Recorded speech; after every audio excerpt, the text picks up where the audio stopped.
How we doing, everybody? DommyGun here. Welcome back to another edition of Beyond the Odds.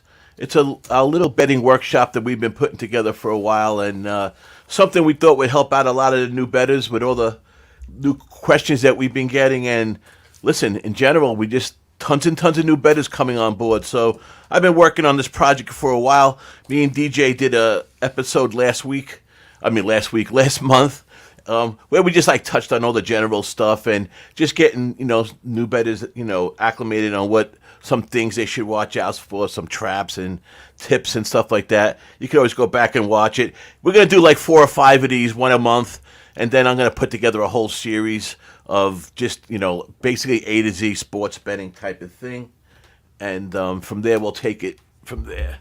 Now let me plug in here. Hold on a second.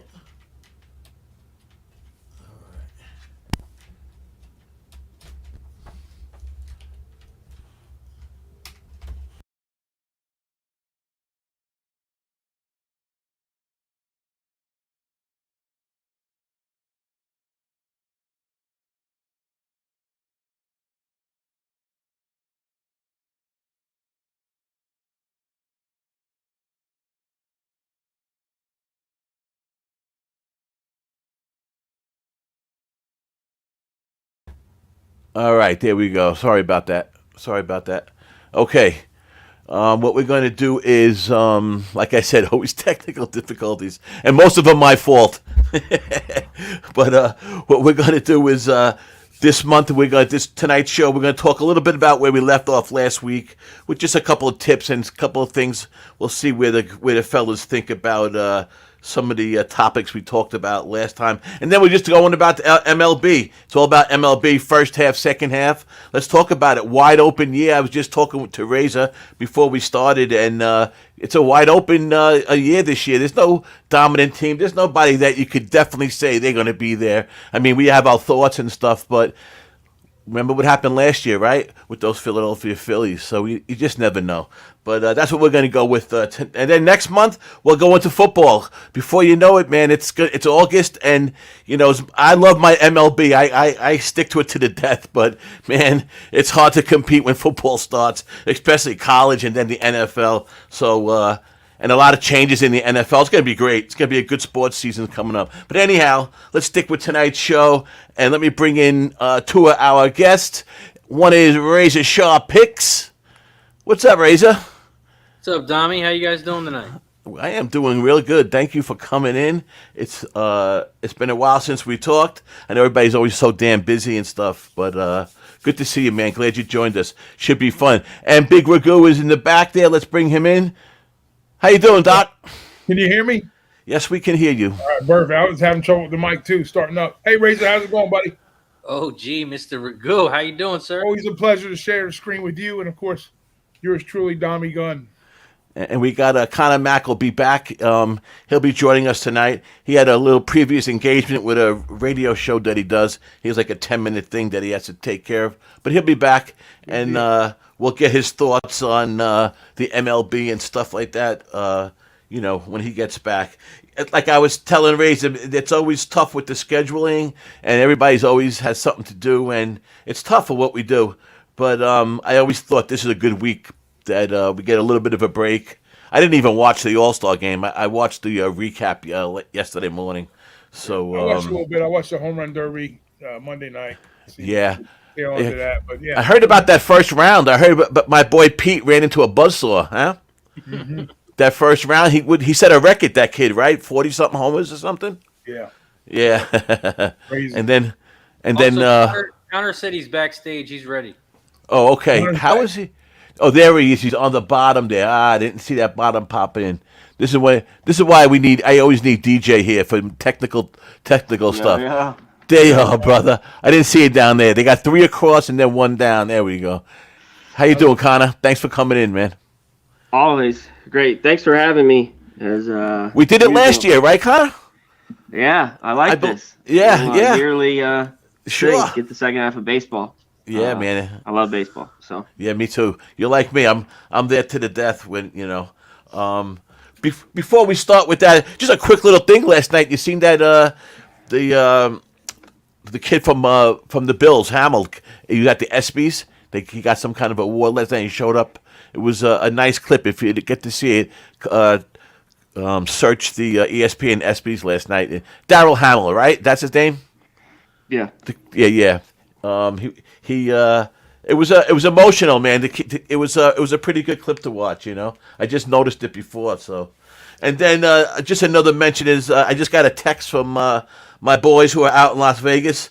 I told you guys about Khalid Moore playing. Has a little shot playing for the Knicks Summer League, and they just flew back into town. They just text me, and he has a game tomorrow night. I don't know against who, but he's so far How's he so been good. doing? Man.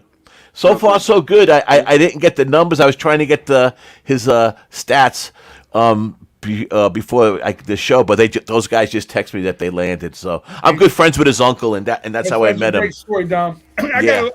I started doing a little bit of research too, after, looking at local kids. And I forgot to even mention this when I was on with you last Saturday, but we had a kid that go to the high school in the Villages, right next door to us.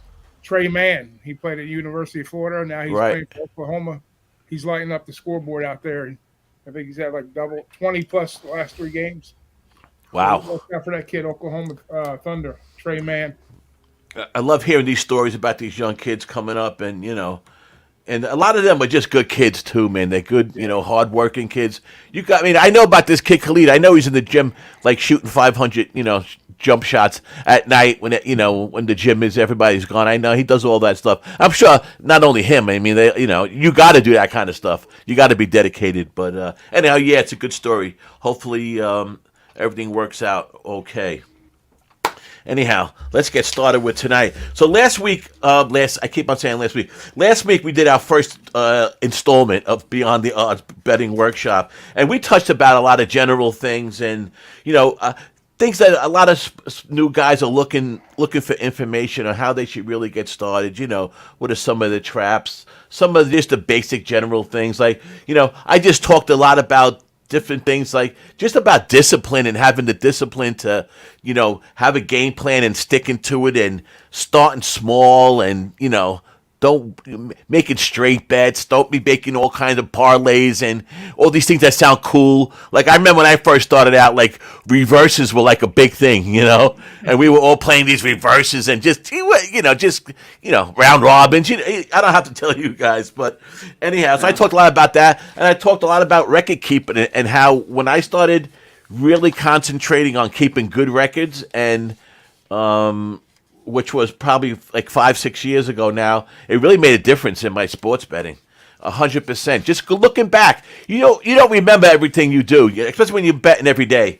And just something simple like that could make you into a better, a better sports bettor, and it did with me. So we talked about things like that. But I was wondering, like, if you guys had any things you would tell a new sports bettor, along those lines, or things they should watch out for, or things they should definitely be doing to start out. Like, Doc, do you have anything? Oh man, where do we start? Yeah. A couple general things. We might all agree on the same things, Yeah, I mean the very, very basic thing, is number one is, we always hear about it. Even the pros, we get up and down about it. We talk about bankroll management and how to manage, how to start out with. So whether you're going to start out playing $10 a game, $100 a game, or just whatever your bankroll is, we always talk about betting the percentages on the units and whatnot. Like a 2 to 3% play should never be more than 4 or 5% of your bankroll. But baseball is a little bit different because it's not like football, or basketball. Baseball, it's odds adjusted. When you're talking about wins and losses, on the money line. Yeah. So, what you really need to do is just kind of simplify it and just, start out with a bankroll. Let's say it's $100 or $500, whatever it is, and bet like 2% of your bankroll on each play, and just try not to bet a heavy odds or too heavy of a favorite. Try to pick teams that are like minus 120 to minus 140 or plus 120, plus 130, and get comfortable in matchups. This way you kind of sharpen your handicapping too. And what I mean by sharpen your handicapping is looking at even pitching matches up to start out, not laying like Cole versus whoever. Right. Excuse me, man. You're like so a number now, one. when Like it you don't want a number one match pitcher up, facing a number 5. and take teams that are not too heavily favored, and just Right. start there, and then only bet like 2 or 3 games a day that way. Don't go in there thinking you're gonna go 12-2 or 13-2 for the day, where you want to start out betting like 2 to 3 games. Just play a couple games starting out, and then this way you have bankroll survival at the same time, and you get to get your feet wet with it. So play small price games, bet a low amount of games for a low amount of price till you get comfortable. That's a Connor. Yeah, we could go on here forever because talk to each And that's section. Yeah, go ahead. Go ahead. No, you're right. You're 100% right. Yeah, so all starting out, let's just go real quick to the bankroll. I mean, I think right away that's the beginning. You know what I mean? Because if you're a casual bettor, the parlays, that's what you can do. Like, you know what I mean? If that's your resource. But if you want to take it serious and win money at this, you have to have the bankroll. Because going back when I first started, before I was even 21, not even then, I was just doing whatever because I didn't have any thing like that. No bankroll. Right. Yeah, I would just put a couple $100 on parlays, and they would win, and they're gonna win, depending, if what you're looking into.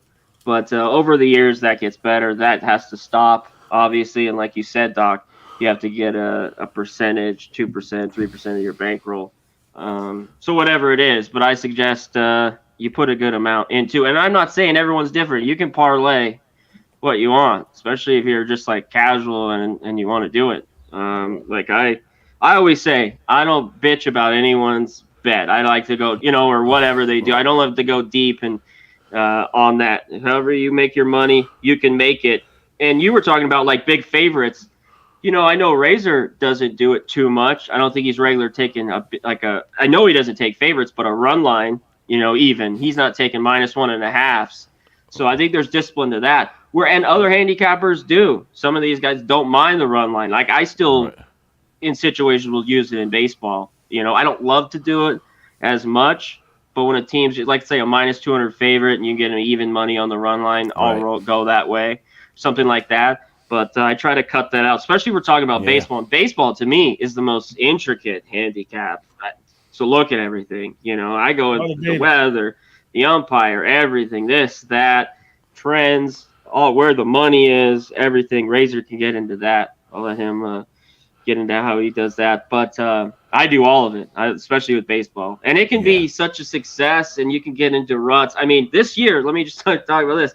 Baseball has been nothing but good to me, except the last week right before the break, and I got my ass whipped. Happens every year. Yeah, talk about it all the time. I said it the last 2 weeks before the break, man. Yeah, I know, and it just hit me like a ton of bricks. But the last couple days were good, I have to say.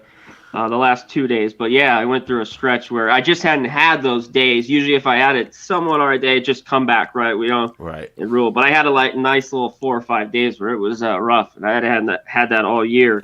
But I'm ready for the second half. We'll get on to that later. We could go more and more, but I'll let Razor roll. Go ahead, Razor. We'll get into more stuff if you want to about sites, blah, blah, blah. Yeah, go ahead, Razor. I was just wondering what his thoughts were on that subject. Yeah, for me, the biggest thing to tell a new bettor would be don't force anything. There's tons of game every single day, all different sports. Not just baseball, but usually have 8 baseball games a day at least. And then the next day you're going to have another 8. So for me, the biggest thing to a new sports bettor would be don't force action. If you want action, go play the slot machine. But if you're actually here to win money, then I wouldn't force anybody. Yeah, no, that's great. That's great. That's so true. That's good advice. And I was just talking about baseball, but to Razor's point, you get in the month. It depends on what time of the year you get it. We get a new player coming on board or someone that takes interest in betting sports. So right now it's the boys of summer, right? We got the lull. There's nothing going on but baseball. But when September, October, November, even November comes around, you got all four major sports going. So Right. and you can pick and choose, like Razor says. You can go batshit crazy, but you don't want to do that because if you're just starting out, you don't want to have a ton of volume will kill your bankroll over time. It's just like when you're sitting at the blackjack table. If you sit there and keep playing over and over and over, eventually the house is going to win. So what you got to do to eliminate the house edge is you got to manage the bankroll, and then like Razor says, don't go crazy. That's it. That's all. They were all important things. And when I talk about discipline, it runs into that subject of discipline runs into every part of it. But very important. Man. All those things are important. I'll tell you, a lot of people starting out, and kind of you touched on it. And I know it took me a few years. I didn't always have a bankroll. And let's face it, everybody talks about bankroll, but how many people really start out saying, "I'm going to start sport betting now, and I got $2,000 I'm going to put aside, or 500, or whatever the hell the number is." But True. a lot of times people ain't. Yes, that's what you should do. But in theory, that's not really happening. But a good way, what I did isn't really the optimal way. But little by little, I had the discipline, and I was just added, and built up a bankroll. And then it got up to a certain amount, and then I added to it. When I felt comfortable. But let's face it, everybody's not starting out with a bankroll. I tell a lot of people there's no shame in betting $20 a game, $25 a game. When I decided to take this stuff seriously, and it was about 7 years ago, and within that next year, luckily is when I found everybody, Jimmy, Pete, all you guys. It's when we started, getting together, and that was perfect for me because that's when I was really, I sold my business. I had more time. I was going to start sports betting a little bit more, and I jumped all the way down from a guy who would just throw 100 or 200 on the game because I'm going to it, or because we're sitting in the office and it's Sunday and we're betting games, or Saturday after a job we're in the office betting college games, crap like that. Like everybody, most people do it that way. But then when I started taking it serious, I dropped it down to $25 a game. That was my first. I stayed there all through that year and through like half of that second year before I started raising it up. And I only went up to 35 a game, and then 50. And little by little, I've been adding to it. And that was my approach.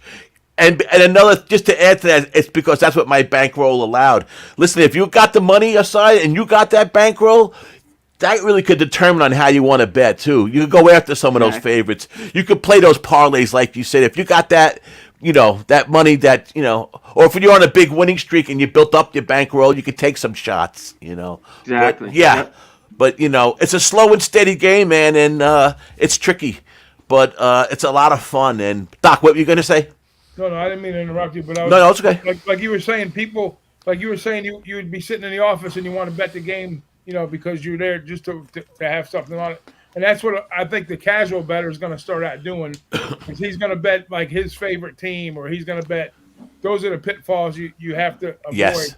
When you're trying to learn how to become a sports bettor, when you become a casual bettor, but if you're going to get serious about sports betting, and we keep going back to discipline, we want to talk about the bank. The fan goes out too. You gotta figure it out as you go. You know what I mean? And now when you go to games, you can bet the games at the game. They have like little booths you can go to, place bet. They got it figured out now. The line during the game, it's crazy. Yeah, oh yeah, it's a whole different ball game than rushing to the phone to get, because the office was only open till 6 o'clock at night, and the thing is, you got the leagues that are partners with the sports books now. Too. Oh yeah, now it's a whole different ball game. Now it's a whole different ball back game. then when we started out, it was more like a taboo thing. We couldn't talk about it. No, all the major networks talking about it, so it's wide open. So, and people are going to try to. They have more resources today to educate themselves. Just to get just enough information to get in a little bit of trouble. But at the same time, they can use that information, obviously, to their advantage. And, watch guys like us come on here and talk about, the pitfalls that we've went through and try to avoid and going forward, what we try to do. Because we're always trying to improve our angles and 100% on these sports bets. And, with the prop markets being as big as they are now and all the live betting that's going on, I mean, there's more ways than Sunday that they can get your money. So you got to stay on top of your game just a little bit. Yeah, that's for sure. I was shocked on the amount of people that really started betting that never bet before just because it became legal. I mean, even in the New York area, I was shocked. I didn't think it was going to change that much. I'm like, everybody already bets, and I was so wrong. these kids were flocking to when it just was New Jersey. There's stories of kid like my daughter works in the city in Manhattan. She goes those guys that she works with was going on the train, which is like 3 stops to New Jersey, jumping on the train, going to 3 stops at their lunch hour, getting off the train, and once you get on into New Jersey on the train station, you could bet on the phone. Then you couldn't do it in New York, and they were doing that just to put bets in. And I'm like, what? There's still a bookie on every corner in New York. But anyhow, moving on. Right, Noli used to drive to the state line and put Right. his ass and then go back. Yeah, exactly. I'm sure there's plenty of stories of that. I'm sure Razor has a few stories in there. But as far as just to wrap up this thing, we talked a little bit. Me and DJ talked a little bit because a lot of people ask me about that, like doing their research, what sites they should use, what sites did I use, what things that do I follow, and I always put it as if you're somebody new. I think you should be, like starting slow, starting little general, and I always come up with covers for that reason because to me, it's the first one I ever heard about, by the way, back in the 90s. It's the first one I ever heard about. And it's still to this day a decent site. It's general. It tells you everything you want to know. Actually, now over the last few years, they've gotten a little bit better as far as information for guys like us that do it every day. But I always recommend that for a new better. As far as me recommending like Baseball Reference or Statcast, that gets like a little involved, and I don't think a new better should get maybe wait a little bit before you. But I was wondering if you guys had any sites, And another thing before that, I always tell new guys, don't pay for no stuff like no sites and stuff. Wait a minute, get used to searching, get used to what you should search for, and then you could get into maybe paying for something or that way. Anybody have any thoughts on that? Razor, you have any thoughts on that? Yeah, I use a couple different sites. I do use covers. I like to use ESPN for stats as well. Whatever sport I'm capping, I like to use that site directly. So like MLB.com, NFL.com, things like those. I also use Action Network. Another one I've used for a very long time is DonBest.com. I was going to mention that for me, especially my college. That's I use a definitely. ton. College football and basketball. Yep. Right. And the last one I use for odds is pregame.com. They show reverse live movement, things like that. So I use pregame as well. That's one I didn't know about. Pregame.com. That's one I didn't know about for sure. It's been around. Those are a few that I use. Some of those I use, but again, some of those for a new better are better than others, and that was my point. Because some get a little, but I also like those EV analytics I use. I like it. I think it shows some good stuff. I was a VSiN subscriber for a long time. Up until this year, I was. I recently didn't renew my subscription for the first time in probably 4 years, but they were pretty good, And still, there's a couple other ones, but Connor, which ones do you use? Or do you think a new better should like covers is perfect for a new guy? Yeah. ESPN, perfect. Those kind of Exactly. sites without that Yahoo Sports maybe. Yeah, you mentioned all those, and depending on the sport, like MLB.com is good. MLB Savant, RotoWire, any of these, they help you out, especially the general ones, even like Fangraphs. You mentioned VSiN, Action, all those. And yeah, like Razor mentioned, when I get to college, I really, Don Best has always been one I've used for years. Because of the lines that he puts 15. Out and stuff and all the... Yeah, injuries on college, just the little nuances they have a little bit deeper than, some of these sites. Right. Doc, how about you? Yes, same, ditto on a lot of that stuff, with Don Best. And one I like to do, like you said, like Connor mentioned, RotoWire, like for baseball lineups and stuff like that. You can see projected lineups. Once you start getting into the intricate side of breaking down games and learning how to, how your handicap comes out, what you handicap and lineups. And like you said, the EV analytics is a good one, Dom, too. And then Swish Analytics. I know our guy Jimmy talks about that one. That's a pretty decent one, to get some It's good for the weather, weather for report. sure. Yeah, Yeah, that's that a Yeah. weather only for me. Fangraphs Yeah, me too. is a real interesting one, but that's maybe a little too complicated to start out with because there's a lot I of agree. analytical data. But to make it real simple, I used to use an old odds page. It was called scoresandodds.com.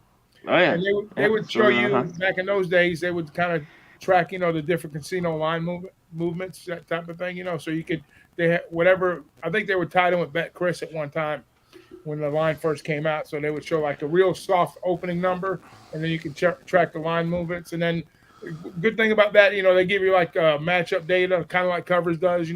Past history, and then you can even go to Baseball Reference if you're going to bet baseball. Baseball Reference kind of gives you all the team stats, the individual player stats. So if you want to, like I say, if you're picking out, starting out with one sport specific, then you can go there. Then another one would be team rankings. Like if you're going to get into football, basketball. I found that one this year over college basketball. It was the first time. I remember telling you, and you were surprised. I never knew about team rankings for some reason. Yeah, team rankings are good. And I liked it. It really helped with college basketball. Yeah, that was for sure. And they give you a lot of breakdowns on team stats as far as, like when especially like you're getting into football. I mean, there's, third down conversion rates, offense versus defense, the whole nine. So you want to get real intricate with that kind of stuff, you can. But to really dumb it down, I would say Covers is great, Scores and Odds is great, and then some of the stuff that Razor and Connor were touching on, with the RotoWire and Don Best. Don Best is a staple in the industry. He's been around for forever and a day, so you can't go wrong with Don Best Sports either. Yeah, Doc, they've been around. Talk about, I would say Covers have been around forever. Don Best is the first thing I ever heard of. Don Best used to mail you the sheets in the mail. He used to order those, remember? They give you like all the lineup for the sport for the year. So you know who is playing, 2 months from now on what day. Oh, that's funny, man. Funny. Shout out to the chat. Is that DJ with the Who-Bangin Sports Talk? I guess that's DJ. Verl Video, always in the house. Let's see. Faux Patashi, you got to reveal yourself. EQ, Nasty, how you doing, Nasty? Tease. He was breaking our chops last Saturday. Oh my gosh. Yeah. No, the other guy was breaking out chops. Oh, that wasn't him. Perky, the guy Perky. Okay, my bad. Remember? I apologize. Yeah, remember Perky? Made fun of our Perky, accent. some crap. He was breaking out chops about Razor. Imagine this guy telling us that we have an accent. Who the hell does he think he is? He's from New York.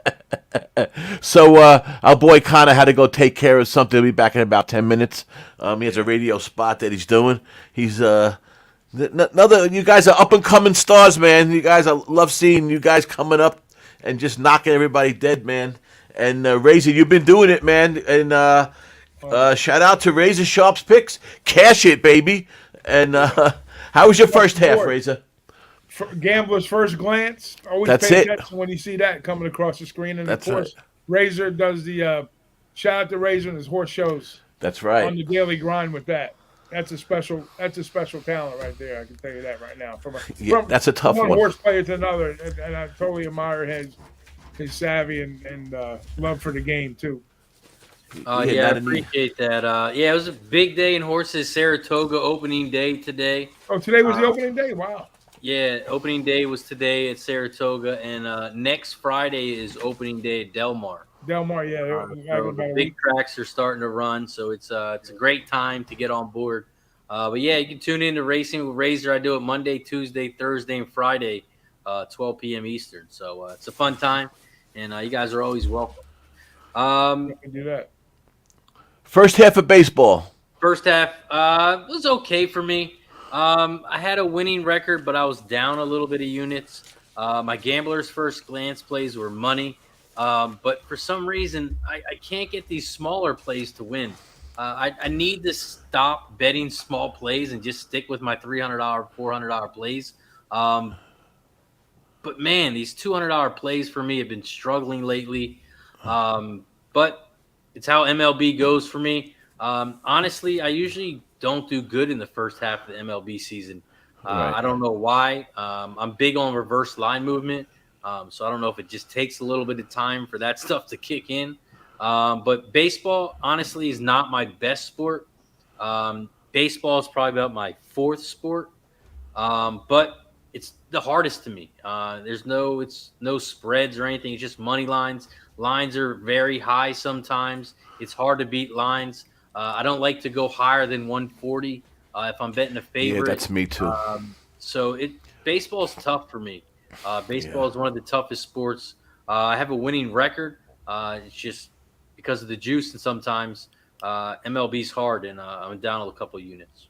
It's such an important point too. I tell people that it's not just picking winners. It's handicapping and gambling. You need to be a good gambler, and you need to learn how to handicap. But you need how to make those bets the right way, when to make them, what sizing and all that matters. And it's a perfect example of what you said, a winning record. But the units ain't there, which is what we all what we all really Yeah, for want me, to be. I got killed with the bullpens. Bullpens killed me. I'm not a big first five better, Yeah. but I need to. I've been trying to track my bets recently, and I'd be up money if I did first five. So I'm definitely going to take a look into it and keep. Do it.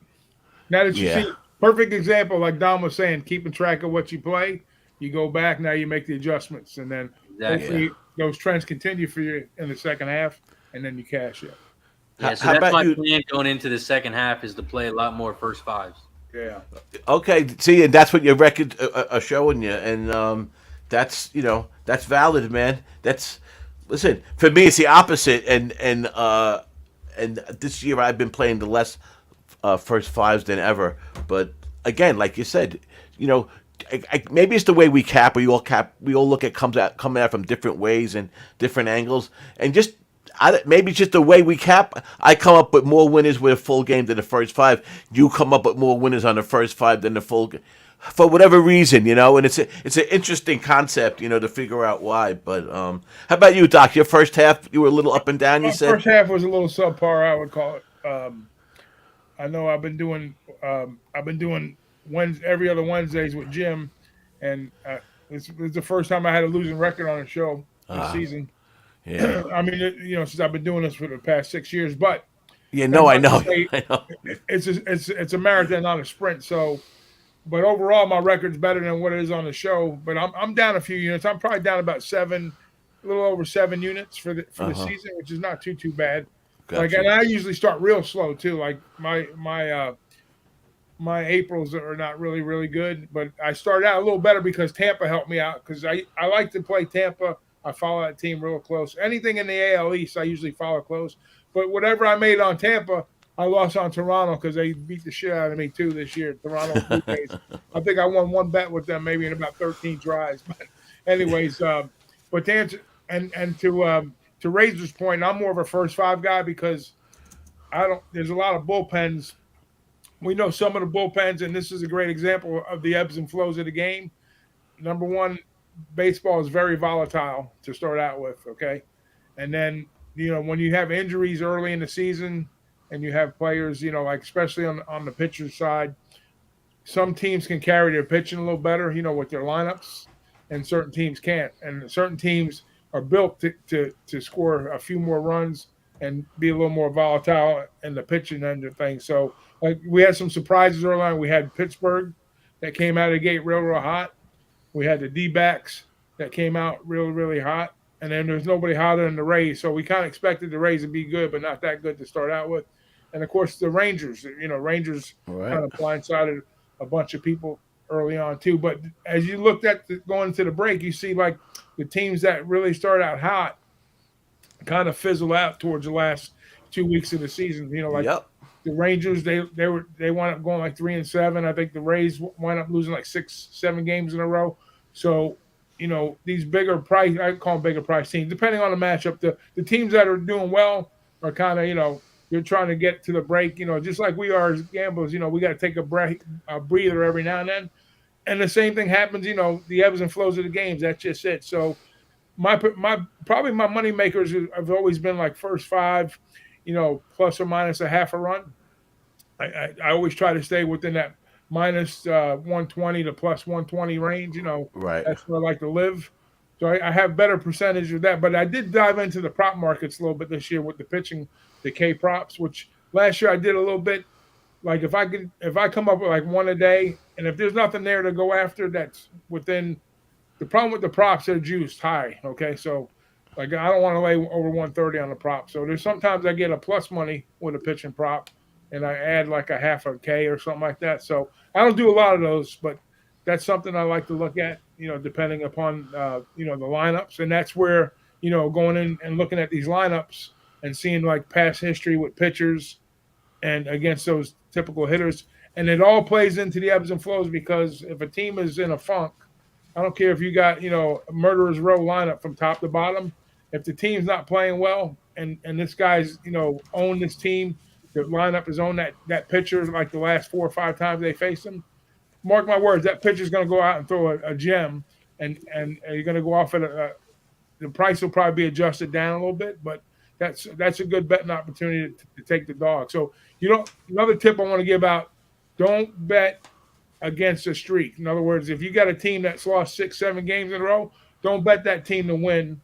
Either stay away from them, or don't play into them. Play the opposite team that they're playing if the other team's like on a 3-game winning streak. So, and that's what I like to do too. That's another angle that usually works good for me. Don't catch a falling knife, right? Yeah, catch a falling knife or catch the end of a rocket. You know what I mean? Yeah. Sometimes you get burnt. Trying to get a team that's won.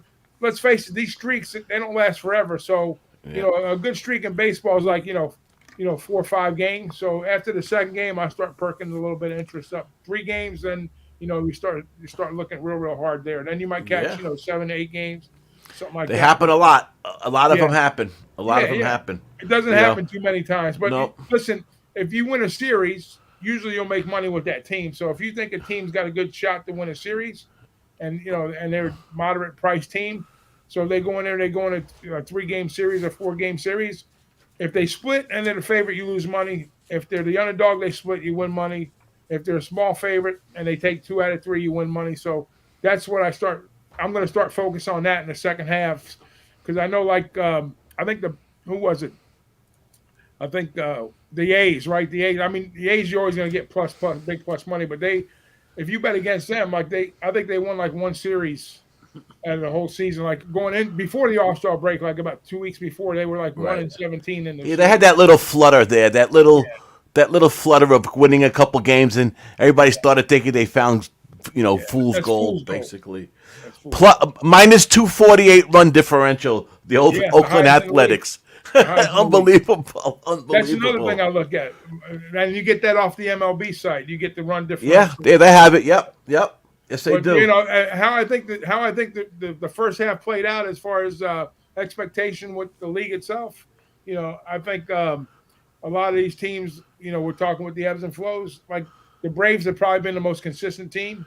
I didn't see the Braves really hit those skids. Where they, if they're winning like let's say a high 60s percentile, close. Let's say 7 out of 10 games consistently. Their record reflects that, and they score a lot of runs. And then the Yankees, the American League East, all the teams have winning records, and the Yankees are like 1 game from the basement, with a winning record. And I think Boston's down there too. And then then you have the AL Central. We have a team that's barely 500 that's in first place. You know what I mean? So it just depends on where you're at, and then it's going to be a race to the pennant like it always is. You'll probably see the Dodgers come on strong late, and probably 2 teams out of the East, probably another 2 or 3 teams out of the East in the National League, 2 or 3 teams out of the East in the American League, and then your division winners in the other leagues. Yeah. We'll go over that in a little bit. If Connor should be back soon. For me, I had a better first half than usual. I had a really good first half last year. The few years before that were all, either down or break even, and then I had good second halves. Last year I had a really good first half, and I kind of coasted through the second half. I went just about 500 in the second half. So last year I just rested on what I did in the first half, and it was because of streaks. I was on that there was a Mets first five under 4.5 that was just gold. It just kept on hitting and hitting and hitting, and it was just one of those things that before you knew it, I rattled off 10 games, and then I hit another streak. Like you were talking about, it was just the way it is. Now this year, I ended up being up almost 20 units for the first half. Great. The Lighted Up show, I went 30-16, so I did well with Lighted Up. We had a couple good days on that, but we'll see now what happens in the second half because it's going to be tricky this year. As far as for me, what I was looking at in the first, a couple things there's one team you left out, Doc, that was surprised me, and I'm sure maybe surprised the Reds. Oh, Cincinnati, yeah, the Reds. Yeah, the Reds really surprised me. We could talk a little bit about them later. But they're a good team. I mean, they got the bats. You know, it always comes down to pitching at the end. But they surprised me a little bit. The Mets, you know what? They surprised me on. I didn't think they were going to come out of the gate and be a juggernaut. I did not think that at all. I know a lot of my fellow Met fans thought so. I thought coming into the season we had problems with our pitching staff from the jump. Diaz getting hurt was just a mental blow to the team as it is. Was just, you know, it was a big blow. And let's face it, but they surprised me on how bad they just have done. They had a June that is maybe the worst June, maybe in their history, but definitely the worst June if I can remember that they have played. Things you hate to see. Yeah, right. Yeah, I'm sure it broke your heart. The Pirates, I didn't think were going to last. They don't have the pitching, but they didn't. The Pirates remind me of last year's Baltimore Orioles in a way. You know, like that kind of team where they're getting there. You can see the improvement, but another team that needs pitching. The Orioles, I still like. Every time I think they're going to be out of it, they come back and you know, their pitching is a little bit better. They got a couple good arms there. It'd be nice for them to. We'll see what happens with the next 2 weeks with trades. But that the Orioles we thought would have an improvement, and they did. Tampa Bay I thought was a surprise. I didn't see their pitching staff coming together like that. And now lately their bullpen hasn't been great. But I listen. They got a plus 149 run differential. I mean, you know, they're winning. They're 58-35. You know, they're the only ones close to the Braves. They got a 624 winning percentage, and the only other person yet in the league that has a higher one are the Braves, 674. So, you know, the Blue Jays are surprising me that they're not playing better. The Mets are surprising me they're not playing better. You know, the Astros, the Dodgers, you always feel that they're going to come back in it, but. One team that I didn't think was that is starting to play a little bit better and better, and then I'll have to give this over to Razor, are those Philadelphia Phillies that we both have backed together a few times now, and Philadelphia's a sneaky team. Razor? Yeah. Yeah, I mean, this is their time to shine. They normally don't have a winning record in the first half, so to have a winning record, I think they're like 6 or 7 games above 500. So that's a win for me. Yeah, 48-41. Yeah. Also, Connor is backstage as well. Oh, good. Okay, thanks. For me, the biggest surprise in the MLB was there's two. The Orioles, I didn't think they were going to be as good. They were plus 6,600 to win the whole thing. So I didn't think they had a chance, but they're playing very good ball. And the opposite way, who I thought was going to be good, but who was trash, that's the San Diego Padres. On paper, the Mets West. They should win the World Series, but I think they have a losing record, and they're paying millions and millions of dollars to watch their team lose. So that's the biggest surprise for me: the Orioles winning and the Padres losing. Padres 43-47 are the Padres. Yeah. Hey, can I give you a surprise team also? Go ahead. The Marlins. And reason they had a really good first half, the Marlins.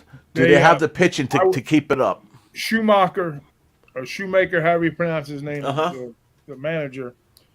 A lot of head scratching stuff he did with the lineup early on, and I was like, this guy doesn't know what he's doing. This, you know, what's going on down in Miami. But I mean, they had, and then Sandy, having a bad year, on the bump, Cy Right. Young, Leonard Sandys, Uh-huh.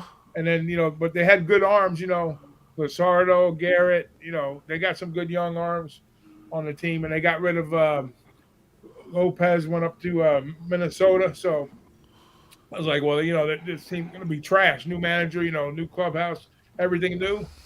They came out and they held it down. They got good, and they were good at home. See, that was a big thing, and they were hitting right-handed pitching, which is 80% of what you're going to see is going to be right-handed pitching in the league anyway. So, Right. but the thing is, like you said, their run differential for a second place team, they're in negative territory. So Yeah, that's no, gonna minus 5. Yeah. the minute Yeah. they're pitching like that, a little bit, it's going to show big time. So, but that was 30 my and surprise 18. with Marlins. 30 and 18 at home. So you're right, man. They had a really good home record. They've done well for me in Miami. I don't know, like I said, I don't know if they have the pitching. Sandy, even though he's still young, he's always pitched a lot of innings, and it seems to maybe affect him this year. Yeah, And, seven on average. I feel like and we'll find out what kind of thinks about the first half, but I feel like the new rules really affected the veteran pitchers, the pitchers that are around for a long time. And if you look at something I've been following from the beginning, and if you notice the last 3 or 4 starts, a lot of these pitchers started pitching a little bit better, started getting better wins.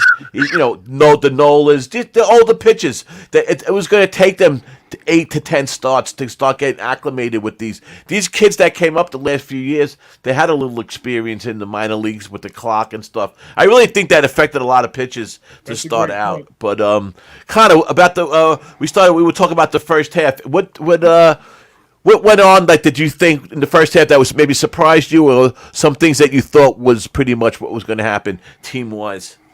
Okay. Shout out, as always, to the chat. Hit the like button. AT33NC. What's up, That's our my boy dude? Avery. That's our boy Avery, Connor. Hey, I know.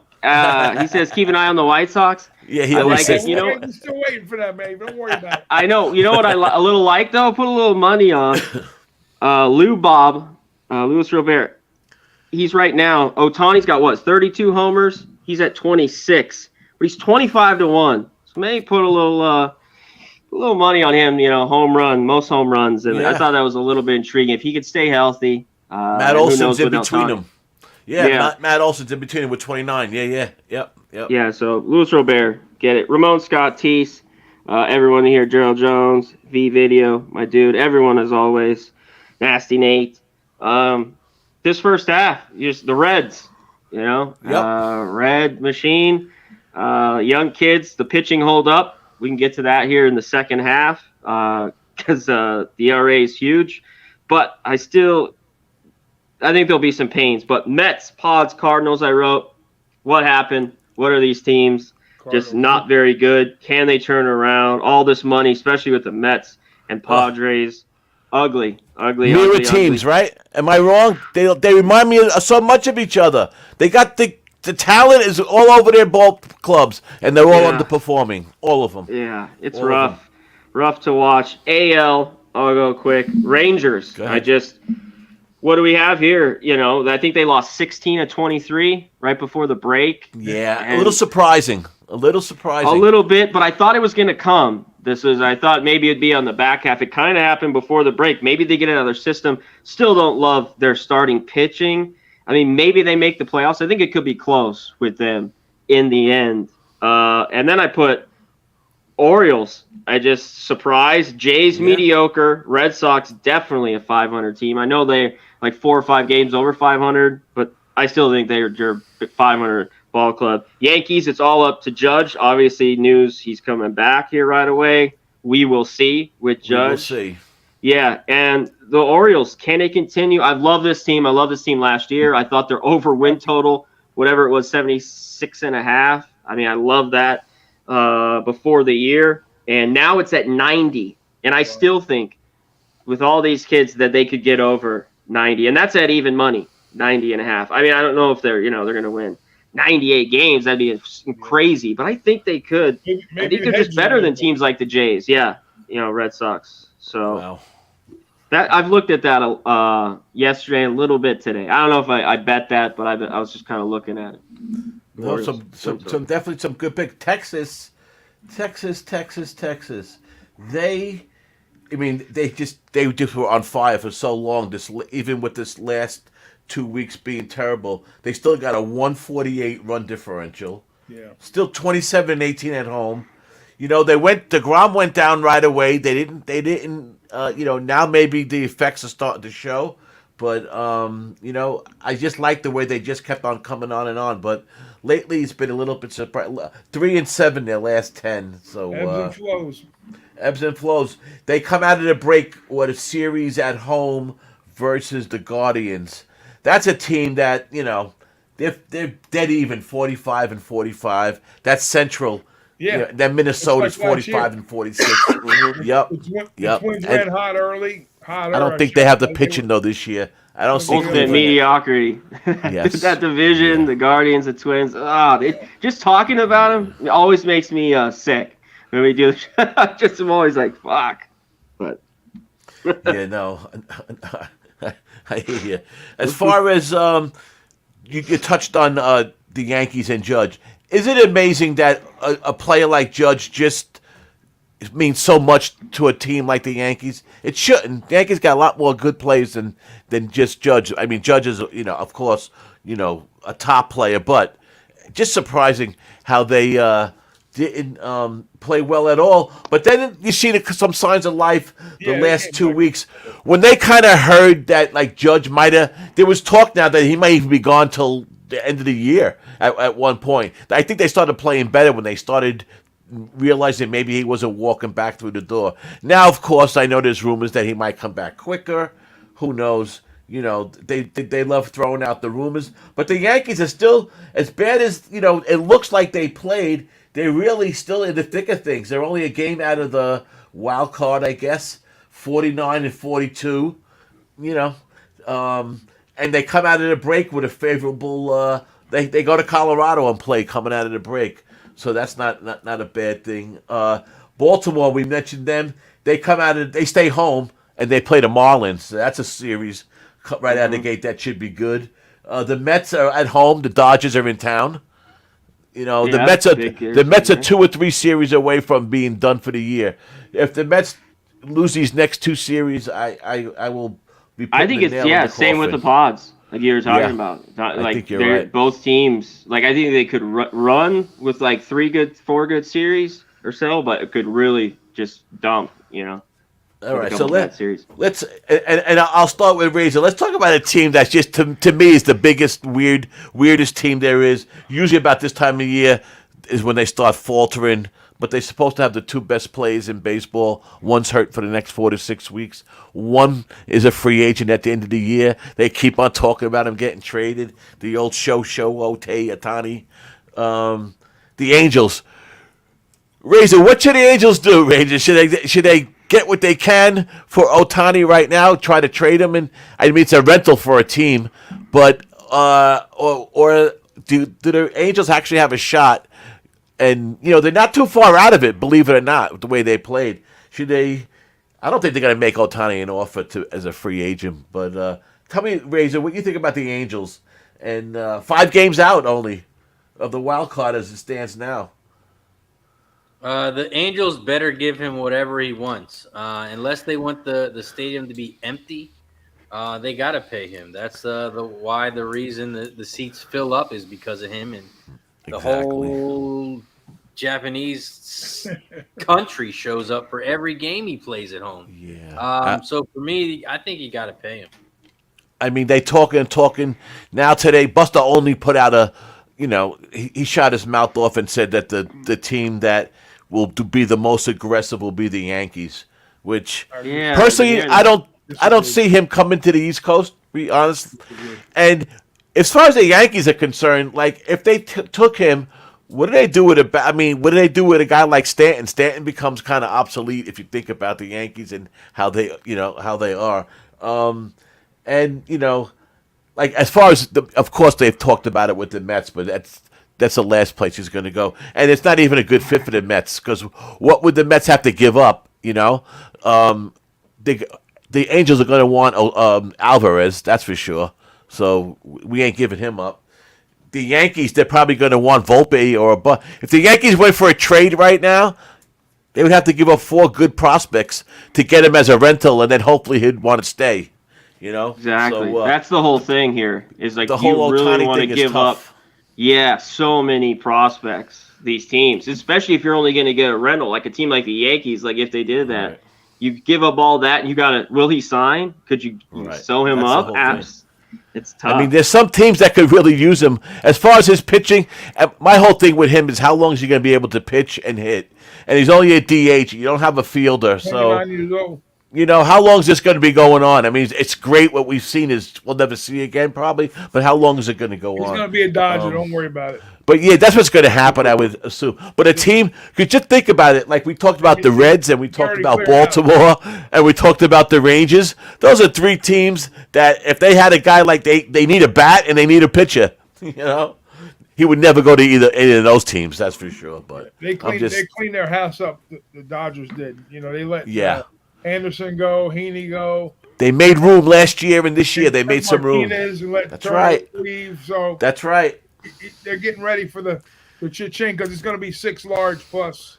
Coming, I agree. coming that way. I agree. It's going to be he's going to want right. He's going to want that 8-10 year deal like everybody else got, and he's going to want the big money. But I don't think the rental thing is going to happen. I really don't. I think no, I mean but I guess on the Angels' way of looking at it is then they get nothing for him, right? Yeah, that's true. That's the whole thing. It's Yeah. like You if know? if you're not gonna get it, like you make that move because that's the shit. You got for 4 the young Angels. good. Someone mentioned the other. It was A-Rod. He mentioned the other day that the Angels should get rid of. They should do it with Trout and Ohtani, and with those 2 players, you got to figure you're going to get 8 players back, and at least 3, maybe 4, are going to be top notch players, and it makes sense what he's saying. It does that'd make be huge. sense. You know, like you could get 2 big time pitches for and a couple good prospects. But anyhow, well, let's hit the second half a little bit. Think about what we. Gene Autry's go got ahead. to come out from the dead and get on his horse. yeah, Start robbing exactly. banks. And start robbing banks is right. That's so true, Avery man. would like that one. That's for sure. Second half of baseball is coming up. Starts tomorrow. 72 games about left. You know, it's not the true. We know it's not the true first half, but it's what we all like to call the first half. We talked about it before. The Braves have been playing solid ball. It'd be hard for them to, not to be in it at the end. Same with Tampa Bay.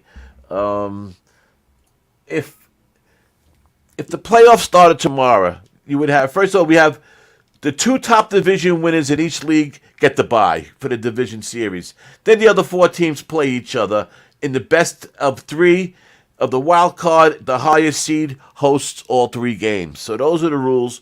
Right now in the National League, the 3 teams that are ahead, the Dodgers, the Braves, and the Reds. So as it stands now, the Reds would lose out by like 1 game of getting the bye. They're like, Dodgers are 51-38, Cincinnati's 50-41. So, but as far as wild cards, and in the American League it'd be Tampa, Texas, and Cleveland. Believe it or not, would be the 3rd one.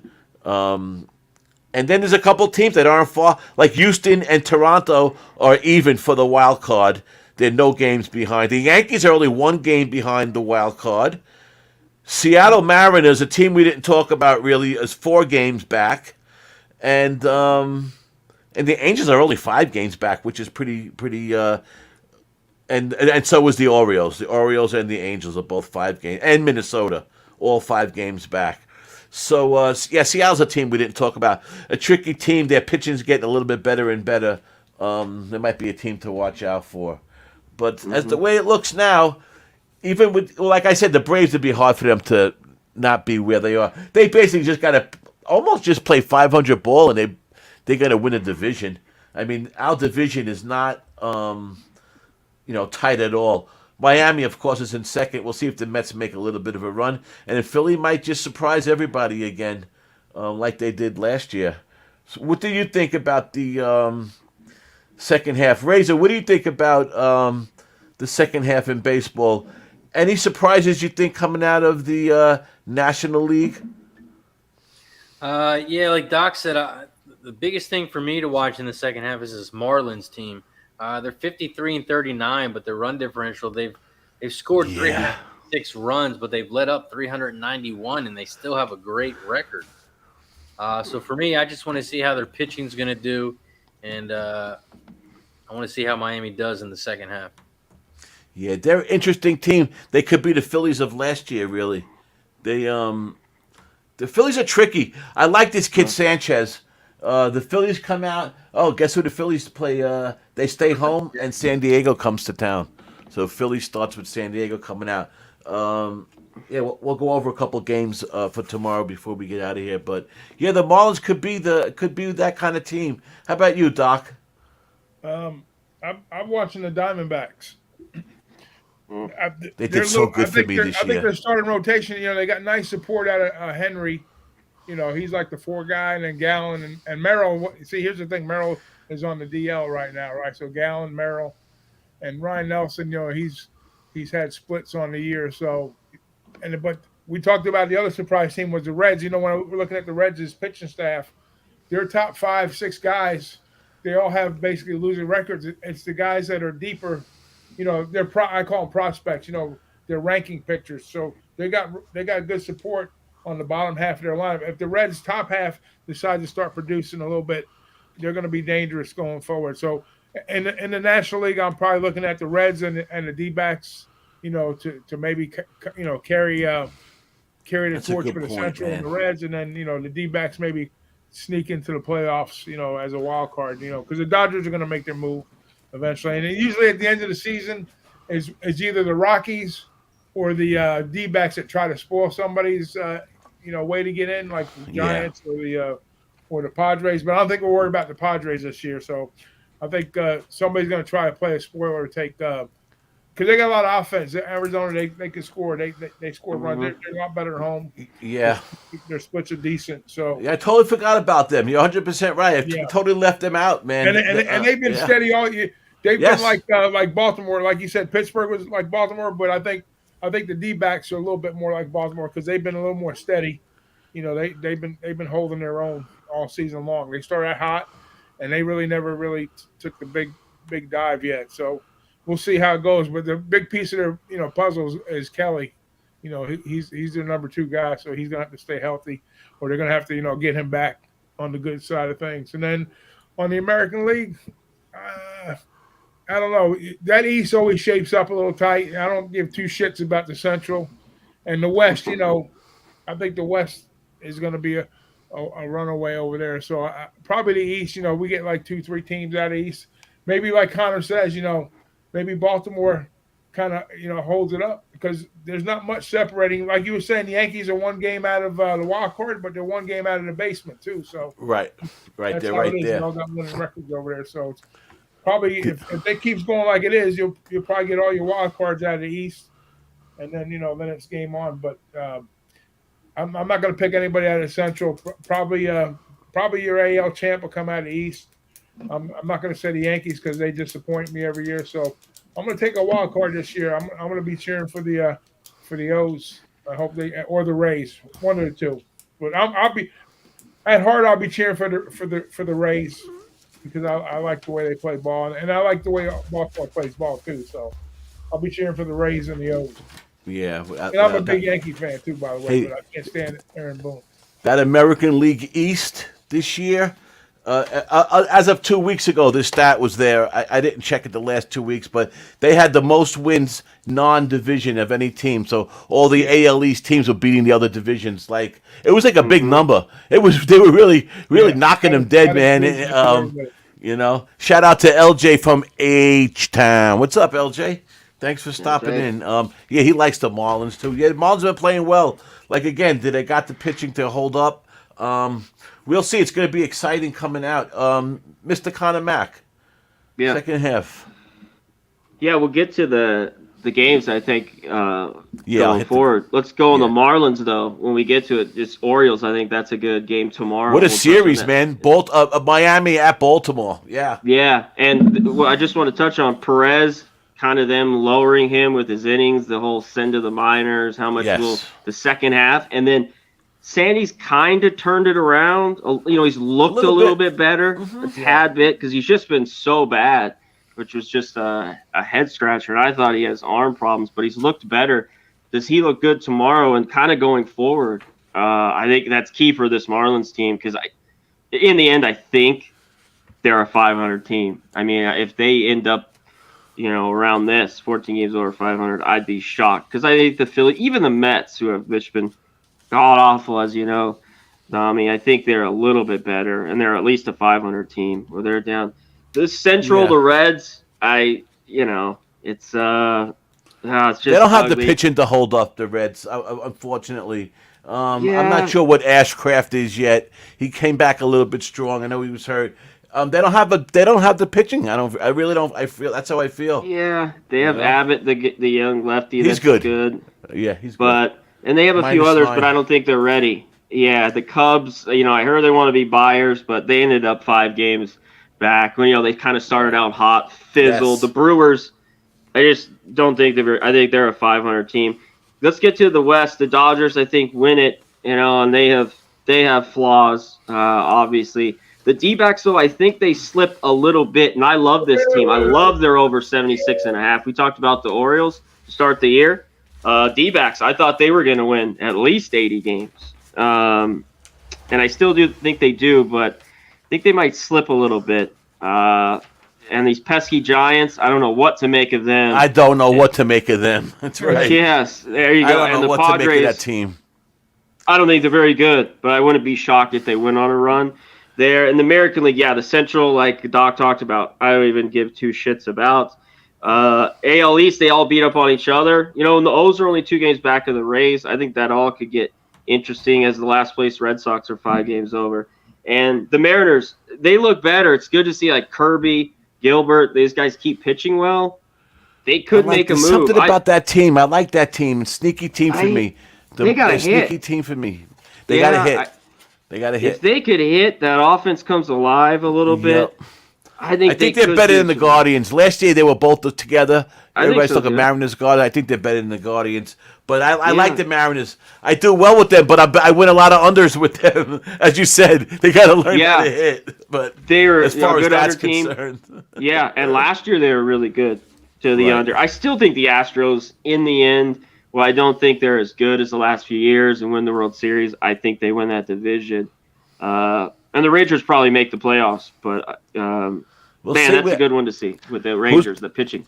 It's going to be an interesting deadline. Was it August 1st is the deadline? Mm-hmm. There's a couple pitches they're talking about are up. As a matter of fact, I heard a couple from the White Sox might be up for on the trading block. Giolito. We'll see what happens. The big news today in New York on sports radio was that the whole Buster Only Ohtani thing, but it also was talk about Juan Soto and how the Yankees should go after a Soto more than an Ohtani because of the fielding and But could you imagine the Yankees having Cole and Ohtani on the pitching staff?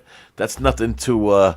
It's a little interesting, Like I said before, I'm not a whole big fan of the whole thing with him, but we'll see what happens. As far as I'm concerned, yes, I think the Mets are going to make a decent run, and they're just going to tire themselves out. They're going to get everybody excited, and then they're going to, do the old shoot their load early, Razor. You know what I mean? And that's what happens with teams like this that are supposed to, 100-game winning team last year, and they come out like this. They had a June that is just unbelievable how bad. Now that in July they've been playing pretty good, but this last series that they lost, I think was a big dagger. That we lost that series. We can't beat the Padres no matter what. Musgrove owns us every time he pitches against us. It's just brutal. So we'll see what happens. And Dom, I was dead wrong with the Mets. When I did with Sharpie, I talked about I had the O's and D-backs. I was like, they went over. It was, I think, 94.5. The Mets. I was like, they're going to get over it. This team is loaded, and I've been horrible with that. So I was on the Mets. They were horrible. I'll tell you, unbelievable. So that was one I was way off. unbelievable. A couple of things I found out, and we'll just go over tomorrow's games a little bit, and we'll get out of Okay. here. A couple of things I found out. I looked up the for the season, first 5 innings and full game, like just different stats. One was the money line in the so like you talked about like Razor talked about his record was plus, but his units were. It kind of talks about with this. If you go by units one, the best team in baseball right now is the Cincinnati Reds. Even better than it's the Reds, the Orioles, and the Braves as far as units one, and it just goes to show you why sometimes. And a little tip for new bettors is looking at records really doesn't tell you much. Starting pitching ERA don't tell you much, and records don't tell you much. Team ERAs tell you more than a starting pitcher ERA, that's for sure. But the Reds, you be up 18 units. Like say you put 100 every game they bet, you'd be up 18 units with almost an 18% ROI. So with the Reds, the Orioles, the Braves, and then the Diamondbacks, number 4, be up like 13 units, almost 14. Right behind them is the Marlins, and then the Rays. So just right there tells you a good enough story. Of course, the last it's not Oakland, so I'll tell you that. Who you think is the worst, the least? You lost the most amount of money on what team this year The so far? Dodgers. Who? Dodgers. No. Royals. The Royals. The The Royals. Royals, you would be down almost 29 units. Then the Cardinals, then the Mets, then the Oakland, and then the Padres. The Yankees are about mid-pack, maybe a little bit lower, but the Yankees weren't too bad. Yankees gained a little bit of, the Yankees are right in the middle. As a matter of fact, you'd only be down 2 units if you bet every Yankee game this year so far. Wow. So that's pretty interesting, yeah. But anyhow, Mike M, what's happening? Thanks for stopping in. Look at this lineup, talking futures, yeah. So that was interesting. Like I said, man, this year we know the Braves are. I don't see any faults in the Braves. We know that the Rays they might have a little issue with their bullpen and their pitching. It's just crazy how they do things over there, and it just keeps on working. So I don't see those teams really falling out. I still think Texas will be a good team, and it's going to be interesting. Again, no really, juggernaut team. I guess you could say the Braves. If you want to say one lock team, I guess I would go with the Braves if I had to pick one. Unfortunately, that's the team I would pick to tell you the truth. But that's it for that. Tomorrow's games. Let's try to hit tomorrow's game. A lot of good series starting tomorrow. Like I said, the Dodgers are here in New York at the Mets. Cincinnati plays the Brewers. They seem to have played each other a million times over the last 2 weeks, right? Cincinnati was at Brewers at Cincinnati. It's Miami at Baltimore, like you guys mentioned, should be a great one. D-backs at Toronto, another good one. Let's see what other ones. Padres at Phillies.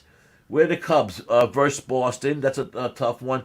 The Cardinals, man. The Cardinals are a weird team, man. They got the bat. Even in that bad losing streak, they were winning. They were scoring a lot of runs, and they were losing big. They were losing 9-6, 8-5. They were losing crazy number of games.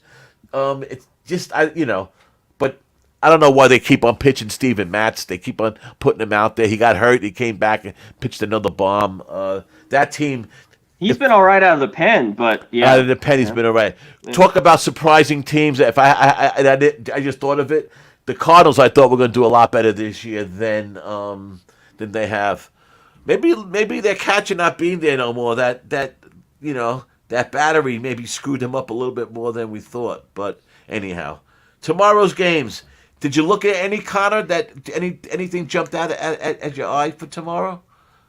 Yeah, we talked about the O's and Marlins. We got to look at a ton more, but Yankees and Rockies, Rodon. Was the second Rodon's start pitching tomorrow. Yep. Yeah, in Colorado, this total's 11.5. I'm gonna look at that total there. How about we just mention the Mariners? Castillo back at home. His total's only 7, but Whole number, yeah. I'm gonna look at Rodriguez here at the Tigers as a dog. I've already been kind of looking at that plus 165. Yeah, the Mets at home. I'm gonna look into that more. But yeah, great series. Brewers, Reds. That one that totals 10. And, Burns and Ashcraft. White Sox, Kopech, Morton, that totals 9, and they're huge favorites. Guardians at the Rangers. What do we see from John Gray, who's been really, really good at some bad blow-ups, kind of a couple bad starts before the break? We get a little value here with the Guardians, maybe. So, yeah. And the Phillies. I know Sanchez is on the mound. I like Darvish. him. I like the Phillies a little bit me tomorrow. Too. With Darvish on the road, he's just gotten hit hard, and I got to run through all the some of the stats and numbers. I want to look out at the Phillies hit off Darvish because I just don't know off the top of my head. But I think the Phillies tomorrow are solid look. Doc, did you see anything for tomorrow? Did you look at anything? Yeah, I was looking at that. I was looking at that Rodriguez, like Connor mentioned. I like that number. Looking towards the first 5 under in that spot there. Probably I get a 4. I don't know what it's juiced at, but if I get a 4, I'll be on that. And then the Padres and the Dick Mountain pitching for the Pirates tomorrow. Hill, you never know with the Pirates. That's an interesting game coming out. 9 too. Yeah, sitting at 9. Pirates are a tricky team. When he pitches, they seem to play pretty well for some reason, the Pirates. So I got to look at the matchups for him, versus the G-men's lineup here. How the Giants are hitting lefties going into the break. We'll see. Maybe a small look there on Pittsburgh, and then the other one I just got through talking about. The Rays. Against the worst team that you're burning cash if you bet against them. I know Glasnow threw a gem last out and lost to the Phillies. I think he lost like 2-1. Yeah, he before. Did. So, yes. Maybe we see a little regression here. Maybe he gets poked and choked a little bit here by the Royals early on. We'll see if he's not as sharp coming out, and maybe take a stab with the Royals on the first 5 on the money line at a big number. So I lean with the I'll probably be on the first 5 under in that Rodriguez game. I'll probably lean or the Reds too. I think we'll see runs in that game. That number is hanging. Burns will give it up, and so 10. will Ashcraft. 10 runs. I don't know what we get out of Ashcraft. The lady over in that game there. I think that's a money maker there. I'd like to see who the Toronto's pitching. They're playing Arizona.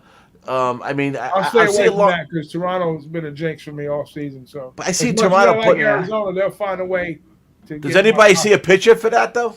I see a line. I see a minus 175 lineup, but I don't see a picture. How's it minus 175? They don't even know what the picture is. Well, so, I think they're at Bassett's gonna go. When they got listed, Jays. He hasn't pitched that well.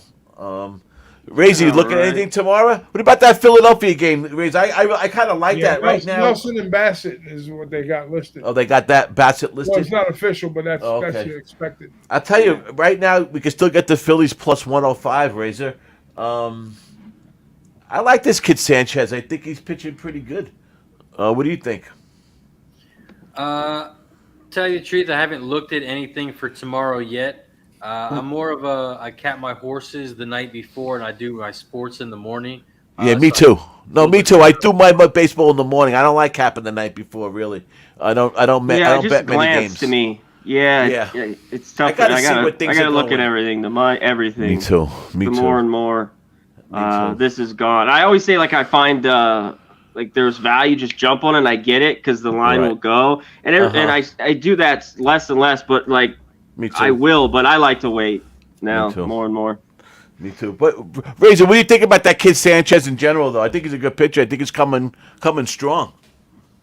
Yeah, he should be good. I mean, we're pitching against Darvish. I don't really like going against him. He gets the National League East somehow. He owns the Mets, which I like, but then he kind of owns the Phillies as well. So it's going to be a tough matchup, but I see the line is dropping a little bit. Yep. So I would lean towards the Phillies as well because I would think the public's going to hammer Darvish. but I don't like him on the road either. No, me either. So No, for me, it would either be Phillies or pass.